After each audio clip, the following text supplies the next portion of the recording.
Hey there, Titans. Welcome back to another Titan Academy video. In today's video, we're going to learn how to configure the Profile tab of the SmartV setup.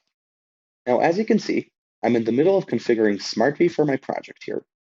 And on the Profile step, I have an option to either include or not include a profile page. Now, I'll just quickly head over to project that has a profile page configured. You can see if I click my little user icon here, I can go to my profile and I can edit my information directly in Salesforce. Now let's learn how to configure this.